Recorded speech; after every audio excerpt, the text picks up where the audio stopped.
Ayah saya meninggal saat saya masuk pesantren. Dan baiknya saya rasakan luar biasa. Beliau mengajar di musalla kecil dulu, sekarang jadi masjid. Itu saya selalu di bawah. Beliau mengajar, saya tidur.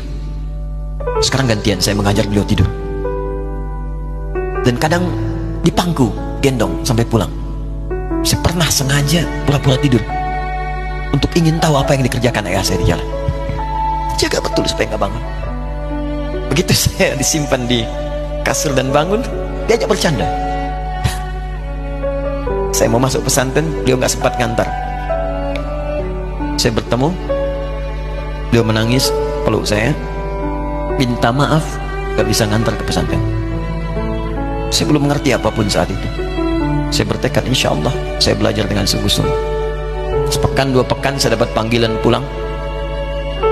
Saya tanya pada kakak saya yang ikut, sekarang ada di sini, di mana ayah? Beliau nggak jawab. Sampai di Bandung, paman saya, beliau sekarang Sekom MUI Jawa Barat, langsung menyampaikan, nampaknya nggak akan terkejar sampai sana, mungkin sudah dimakamkan. Saya ngerti, paham saat itu bahwa beliau telah wafat. Maka saya pulang.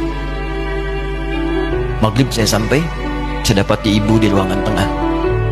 Saya datangi, saya menahan tangis, tidak tangis sedikit untuk membahagiakan ibu saya. Saya datang, saya peluk, saya temani tidurnya. Itu pertemuan saya dengan ayah saya terakhir di mimpi. Saya bermimpi mulia, sudah pakai kemeja, tersenyum, mendadahi saya. Sudah. Besoknya saya cari ke kamar, ternyata Allahu Akbar, apa yang selama ini saya pelajari di pesantren, kitabnya sudah ada di kamar semua, sudah disiapkan. Saya menangis saat itu. Saya bawa mushaf. Jadi bapak saya, ayah saya, itu bajunya pun saat wafat dibagikan kepada sahabat-sahabatnya. Bajunya, kitab-kitab ini dibagikan. Ibu saya menunjukkan kemudian ada jam yang nanti nak pakai. Saya bilang, simpanlah. Saya bawa mushaf.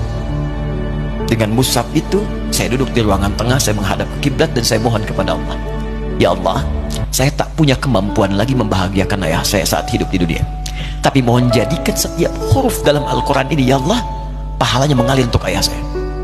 Begitu saya bacakan saat itu, tak bisa saya berhenti, dan tiba-tiba langsung masuk ayatnya, artinya, posisinya, nomornya, gak pernah berhenti, masuk. Saya bertekad ingin berbuat baik. Puncaknya saya sekolah. Ibu, ya Allah, saya ingin berbakti pada ibunda saya. Anda tahu apa yang terjadi? Demi Allah saya katakan, ketika Anda bersabar, ibu saya, Bu, Pak, itu krisis 97, Pak. Waktu krisis, saya masuk pesantren, saya diberikan sempurna bekal seperti anak-anak lain. Rupanya ibu saya sudah tanya kepada santi-santi, orang tuanya, berapa bekal Anda kasihkan? Dikasih yang paling tinggi itu dikasihkan pada kami tiap bulan. Saya terima. Satu kali libur saya pulang dari jauh, ibu saya tersenyum melihat sedang jemur pakaian, lihat saya. Begitu saya tiba, kaget saya. Kok pakaian ibu saya, pakaiannya nggak cocok dipakai gitu. Ini bukan pakaian ibu saya, kayak kain pel lah kalau sekarang. Saya masuk ke rumah, saya kejar, saya buka pakaiannya, lemari ini, saya nggak temukan sedikit pun. Saya kejar kakak saya, dia sudah siapkan makan. Kak perempuan kami yang kedua, mana pakaian ibu saya? Perhatikan jawabannya. Dia menangis saat itu. Dia bilang, mama itu telah menjual semua perhiasan dan pakaiannya untuk pendidikan kamu. Jual. Untuk kita, katanya. Jual. Dan bertahan dengan 150.000 per bulan saat krisis. Jadi rupanya ibu saya itu makan nasi sehari cuma sekali. Beliau mengajar. Di berangkat sekolah itu cuma makan pisang, minum kopi, makan nasinya malam. Saya bilang, ya Allah, saya akan ganti baju ibu saya dengan kain ihram, dan saya gandeng tangannya di Masjidil Haram. Itu apa yang terjadi? Begitu saya kuliah di Libya, alhamdulillah, saya berangkat, saya mulai mengajar, saya serius belajar. Saat itu kemudian Allah mulai berikan jalan. Saya ingin sungguh-sungguh. Malam saya bangun, saya sholat, saya belajar, saya menghafal Quran, saya belajar riwayat Quran. Sampai puncaknya tiba. Saya Saya ditugaskan pemerintah Indonesia saat itu untuk jadi petugas haji di Mekah. Saya telepon ibu saya. Saya bilang, Ma, saya insya Allah akan haji 2010. Saya telepon Februari saat itu. Saya dengar suara, terbayang wajahnya indah, senyuman, bahagia. Alhamdulillah, nak. Kapan berangkat? Tahun ini insya Allah.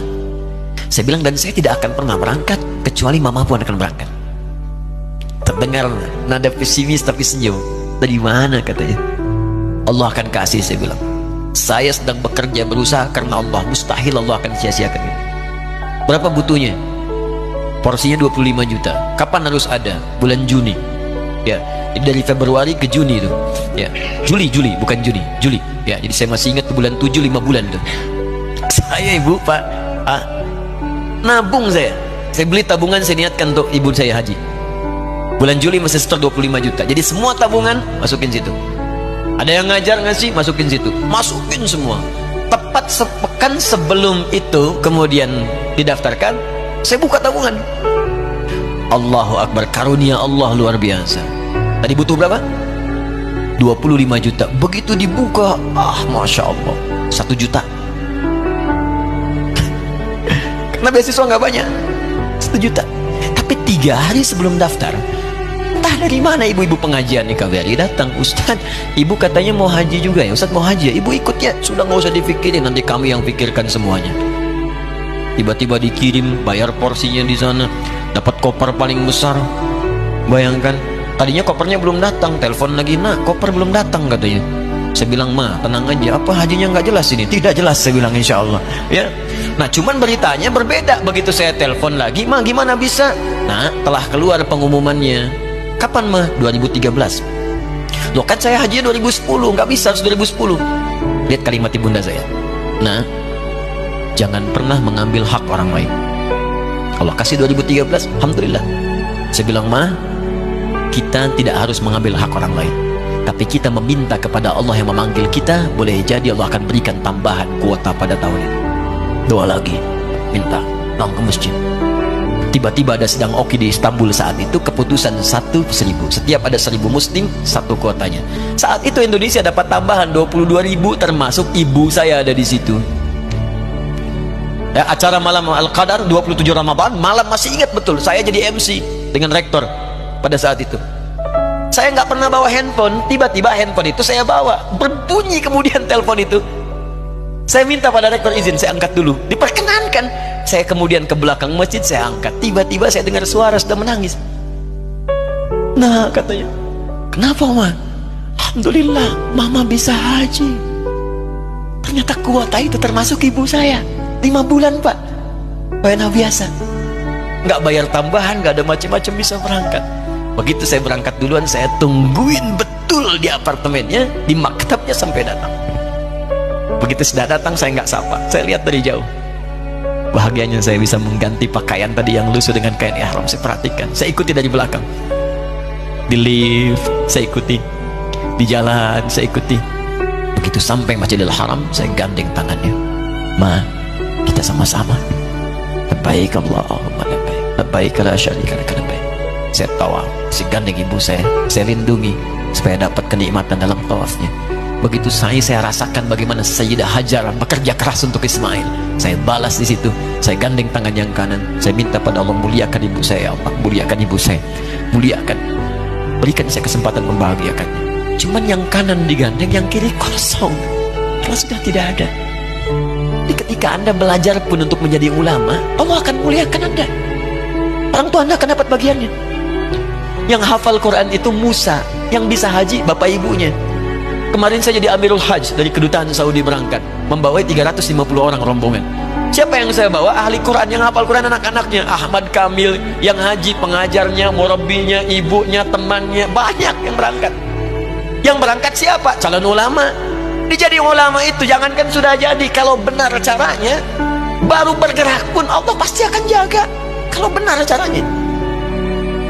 Di satu pertanyaan tadi, pilih mana orang soleh atau ulama? Jangan pisahkan, karena jadi ulama itu adalah tingkat tertinggi bagian dari orang saleh.